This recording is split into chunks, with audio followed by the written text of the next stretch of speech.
దేని గురించి ఆలోచించకండి. ఎవరినో సంతోష పెట్టడానికి ఈ భూమి మీద మనం పుట్టలేదు. మనం సంపాదించి ఇస్తే సంతోషపడాలనుకునే వాళ్ళు ఇంటి దగ్గర ఉన్నవాళ్ళు, తల్లి అయినా భార్య అయినా పిల్లలైనా, మన కష్టాలు ఆలోచించే వాళ్ళు ఎవరు లేరండి.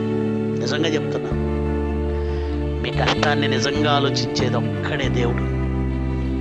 మీరు ఇచ్చినంత వరకు మా ఆయన మంచోడు, మా అబ్బాయి మంచోడు, మా అన్న మంచోడు, మా తమ్ముడు మంచోడు. మీ నుంచి లాభం ఉన్నంత వరకు మనుషులు మిమ్మల్ని పొగుడుతారు. వాళ్ళ నుంచి వచ్చే ఒక్క పొగడత కోసమే మీరు ఇక్కడి వరకు వచ్చారు. వాళ్ళు మీరు ఇచ్చినంత వరకే మంచోళ్ళు అంటారు. మీరు ఇవ్వడం ఆపేసిన రోజున ఆపి చూడండి, మీ అంత దుర్మార్గులు లేరని మిమ్మల్ని తిడతారు. కానీ మీరు చూపిన ప్రేమను మరువని వాడు ఒక ఆయన ఉన్నాడు, దేవుడు. ఆయన కోసం బ్రతకండి.